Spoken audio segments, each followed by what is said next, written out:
do not adjust anything. Last time we did a show, we were reacting to Auburn beating Alabama for a recruit. And then we had a weekend and we went away, and Zach went a long way away.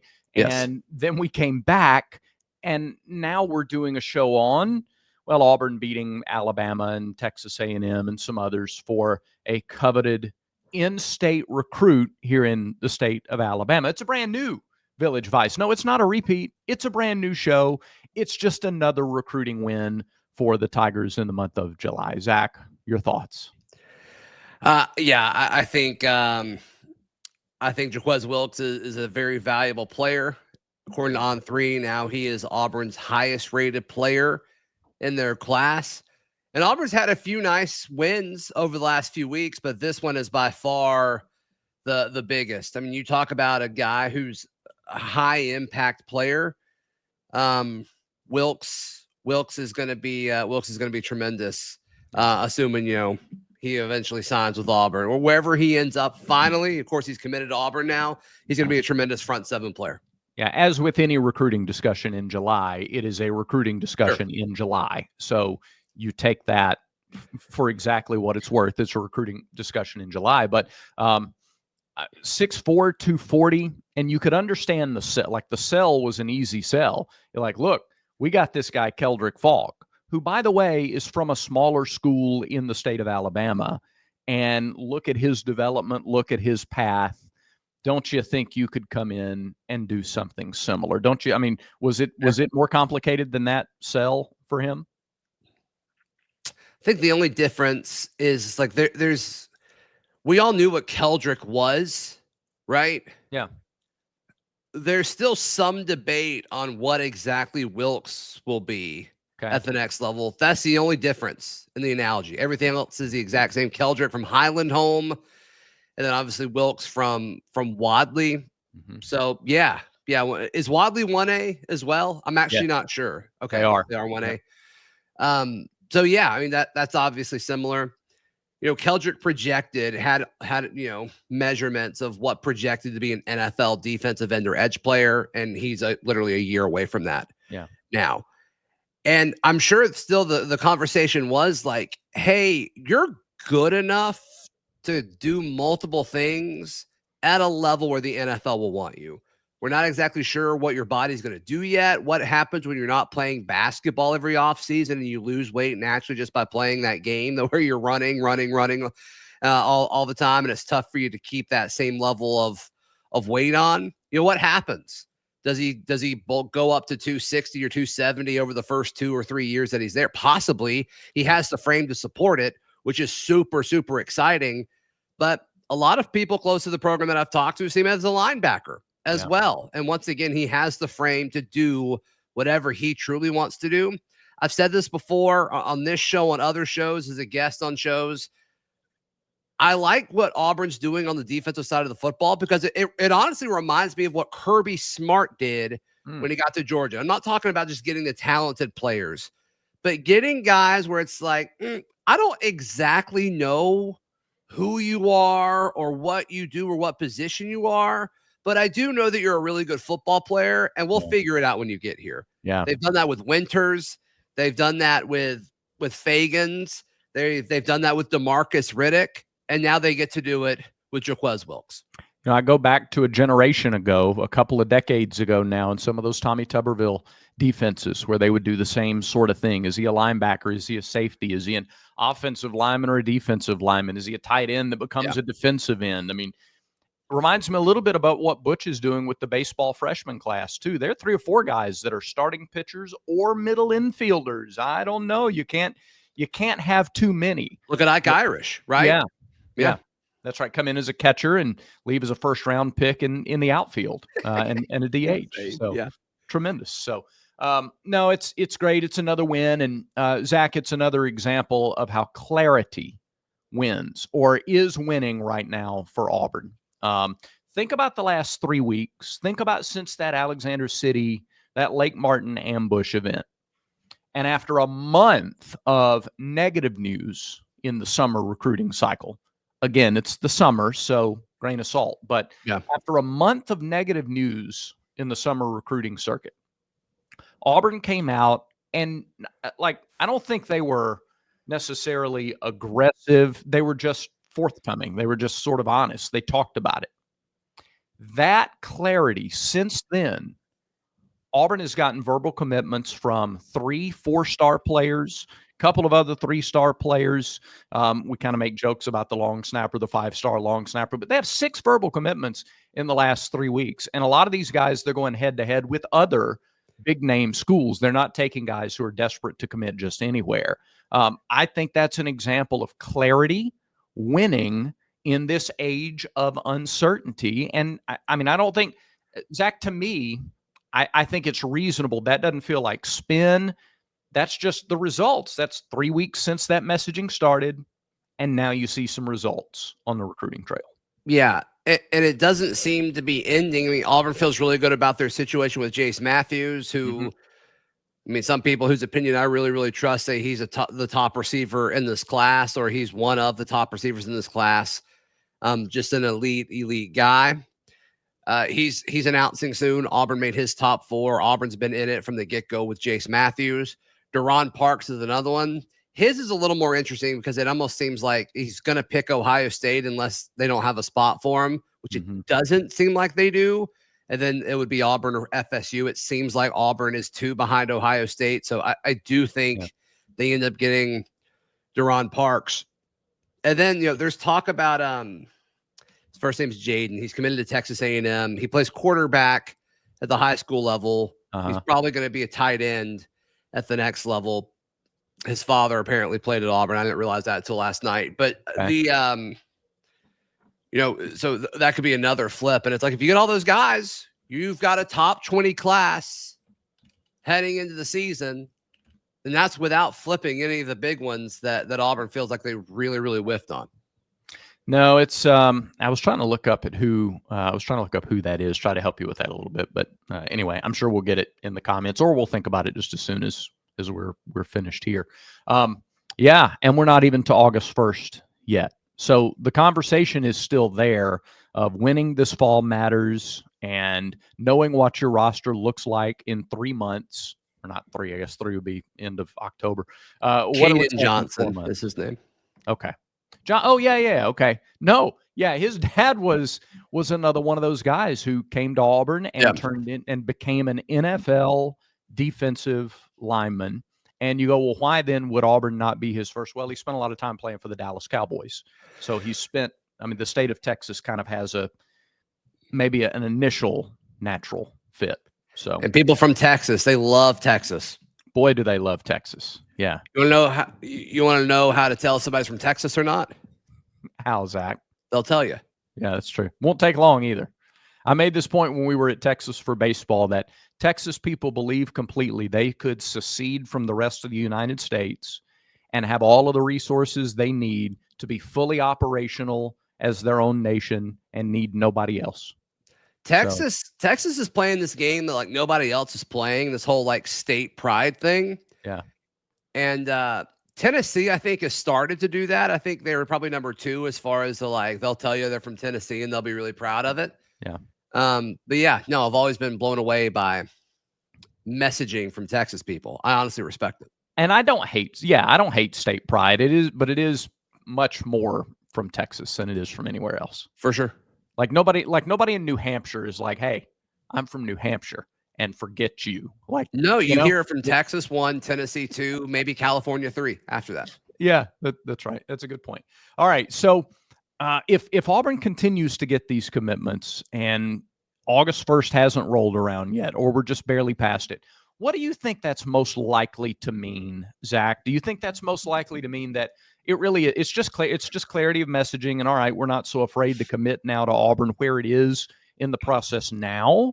Or do you think it means that Auburn has started to do things differently than it was doing a month ago? What makes the most sense? That's a fascinating question. Thank you. Like, is what Auburn has done the last few weeks different than what they were doing prior?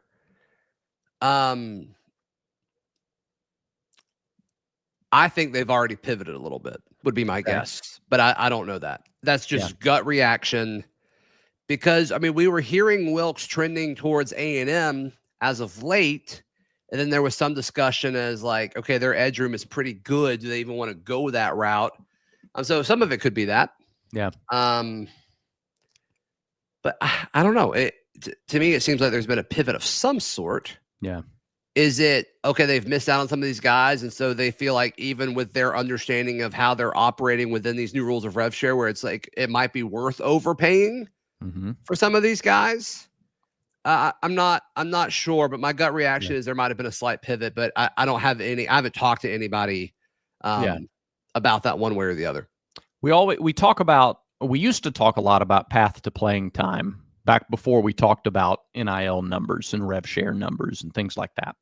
By the way, Kentucky, I think over the weekend released that they're going to put almost 50% of their rev share to men's basketball, which is crazy. Like nobody else is going to put that high a percentage, but you understand it. It fits.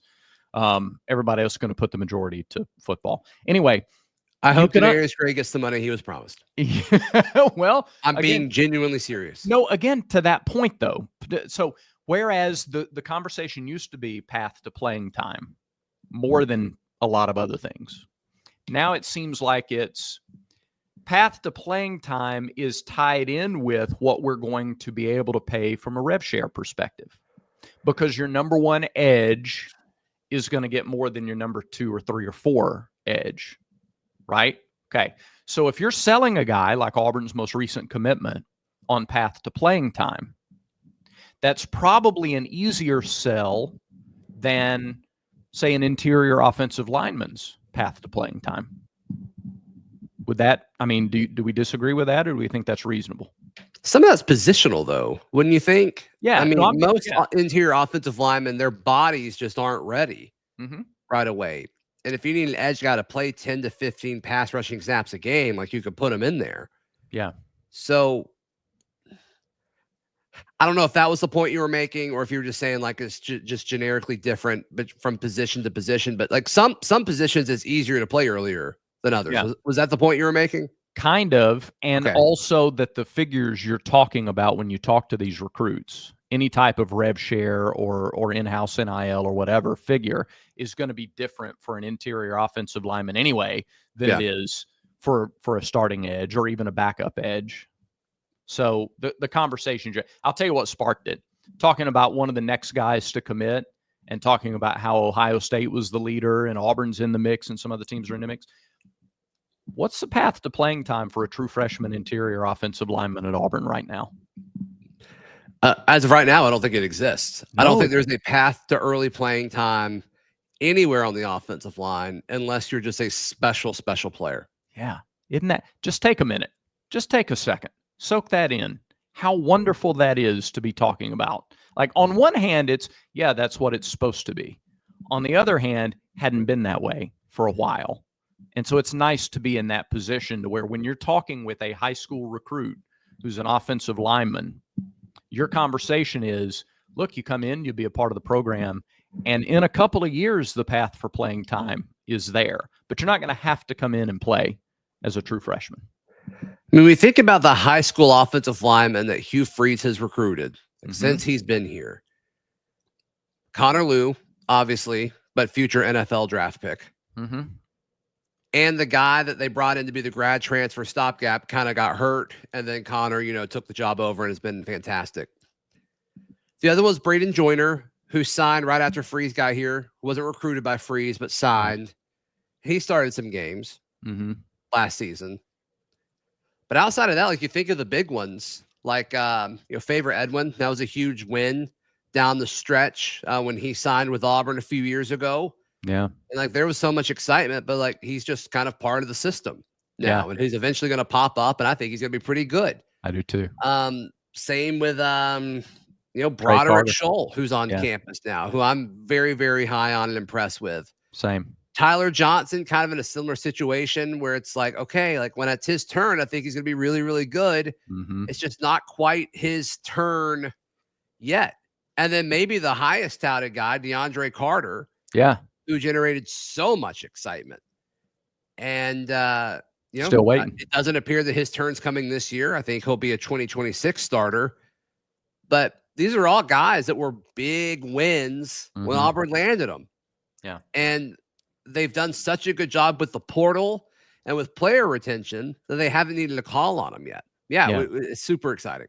To tie a bow around that and to tie that all then together, as we've said before, the staff kind of immediately has been really good at identifying what they needed to do. Right, I'm sorry. You said tie twice and you emphasized it. I thought you were making a Tiebuster pun, but you didn't get there. Tiebuster could be another one. He's not going, he's not going to bust up this rhythm that they're on. I'll tell you that right now. Yeah, right. I'm so sorry. Anyway, positive momentum continues, and it all kind of began with Hugh Freeze, John Cohen bringing clarity to the situation. We don't expect that to slow down. Let me give you our daily barn derangement syndrome example, Zach. I posted on X. I just said quite a change in temperature that began when Auburn brought clarity to the landscape.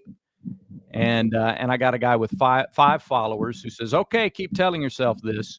Congrats on not have the worst recruiting class, plus still not a top 50 recruiting class. Sad, delusional fan base. Barn derangement syndrome. No, it's always something. I mean, Alabama going out of their way to say that they weren't recruiting Wilks when his hat, their hat was on the table. Like, I don't know, just like, did he have an offer from him? Yes. I just think it's interesting. Like when Auburn loses out on guys, or like maybe they're in the top 4, but they know they're not in the top 2, but maybe their hat is on the table. They just watch that and they're like, oh, we're not getting them, but let's watch it anyway. Okay, yeah, didn't. And that's it. That's it. It's done. Bama folks aren't like that. It's interesting. No, they seem incapable of just admitting. They've got to defend it. Like, well, we didn't want them. We didn't want them. Like, okay. Couldn't possibly be that somebody else just did a better job, or he was a better fit somewhere else, or it's awfully it's again, Zach. Yeah, the constant need to defend your position while also saying you're so far ahead. Yeah, which I mean, I think there's a lot of truth in, but it's just weird that the stance that's needed to go along with that. The two don't really match, but they seem to be going together right now. It's very, very strange. Very weird. Just needed to bring the daily barn derangement syndrome example to the table. Would you tell people about Roback before we talk about Alex McPherson, please? Yeah, I'll do whatever you want. Roback.com. Use promo code VICE20 to get 20% off your order. It's your one-stop shop for all of your comfortable, good-looking apparel, men and women stuff on there. Quarter zips, polos, performance hoodies. They've got hats. They've got pants and shorts and socks. They've got everything. And don't wait too late. Go ahead and get that Auburn swag. They've got a lot of really cool Auburn prints there as part of their game day collection. So roback.com, use promo code VICE20 for 20% off your order today. If you're an Auburn fan watching this show, look at me closely here, bring it in. Look, you're already good looking and you know it. All right. But just add Roback and dial it up even more and be more comfortable. Roback.com. All right. We are Alex McPherson days to kick off. Yes. How about that? 38 days. That's not that high of a number, Brad. No, we're getting much lower. Every day we click another one off and we're getting closer. And I've said before, I've said all summer long, okay, I think Alex McPherson's return is the most underrated retention element of the roster for this team. I think his absence last year cost at least conservatively 2 games, maybe more. And had Alex McPherson been available in 100% last year, not to knock the other kickers at all, but had Alex been available in full strength last year, the temperature, the conversation, everything about this offseason would have been very different from what it has been to this point.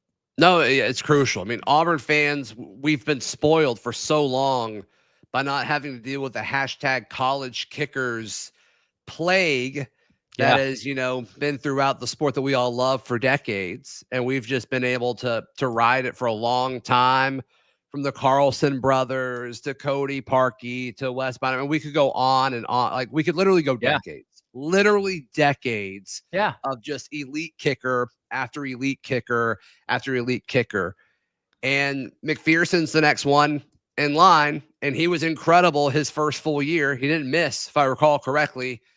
And then, obviously he got sick it seems like he's back to full health. And, obviously you hope that for him, the human first, but then, if he can get even close to where he was as a football player, Auburn's going to be in a much better spot for sure. A lifetime field goal percentage of 91%. I forgot that he kicked in the 2022 season. I forgot that, but he did. He was 6 of 7 with a long of 51. And then, of course, in 23, 13 for 13 with a long of 53. Last year, not at full strength. He only kicked 2 field goals, made 1 of them. So one of his 2 career misses was when he was trying What to games did he back. kick in last year? Do you have that? Let me see. Kentucky. Just Kentucky. I don't remember him doing that. Yeah, he kicked a field goal and he made 3 extra points. He They tried to get him see if he could go. I don't remember that storyline. I'm glad you brought that up. Yeah.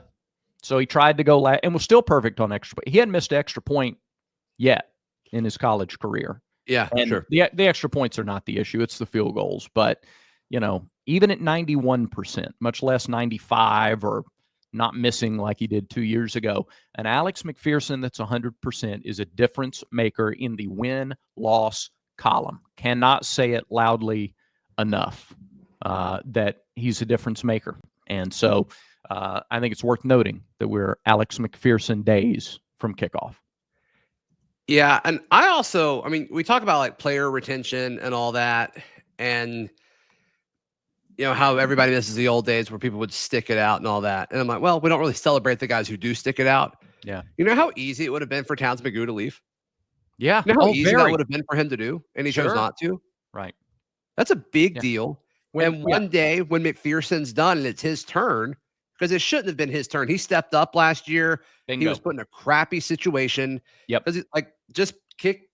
I know we feel different about kickers, but he was still a freshman. Yep. He's still a freshman. You don't love playing freshmen in all these positions. So Towns McGoo sticking around. It would have been so easy for him to leave, Brad, and he stuck around, and I think that needs to be applauded. That's a great call because McPherson's back. Plus, they went out and they got a guy to transfer in from Southern Miss. So they go Gibbs, right, for Southern Miss, yeah. Yeah. So you're bringing back one, you're bringing in another one. Now, what that shows, again, though, that shows terrific planning and understanding from the coaching staff. Like, all right, if we need them, you can't have too many. Because if a guy gets hurt or can't go, you need other options. That's a great point about Towns. Hey, thanks. Yeah. That's why you're the best at what you do. No, I think a lot of these guys deserve to be applauded. And I think they're going to have large roles, assuming they're healthy. But Damari Austin, Jeremiah Cobb both fall in that.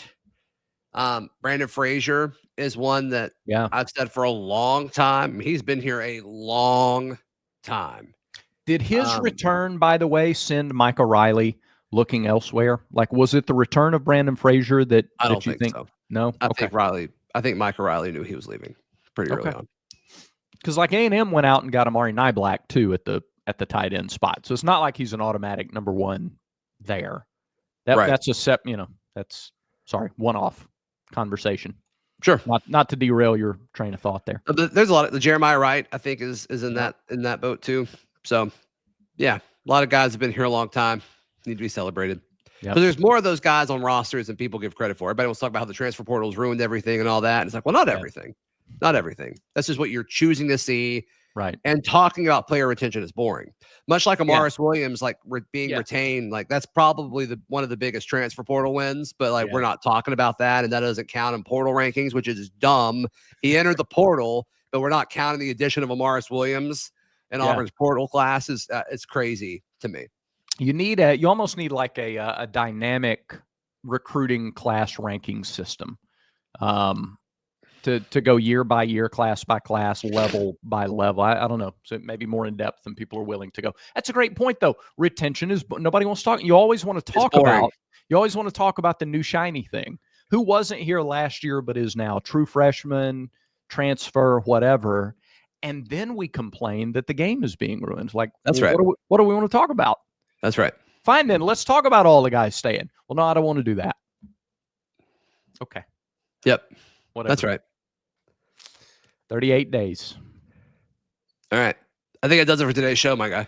It does. Thanks, everybody, for watching. Thanks for choosing to watch. There are a million other things you could have chosen, but you chose this, and we appreciate it. Be sure to subscribe if you haven't yet. Hit that button. You'll be notified at any time there is a new show. Remember, until next time, everyone has vices. Make sure Village Vice is one of yours.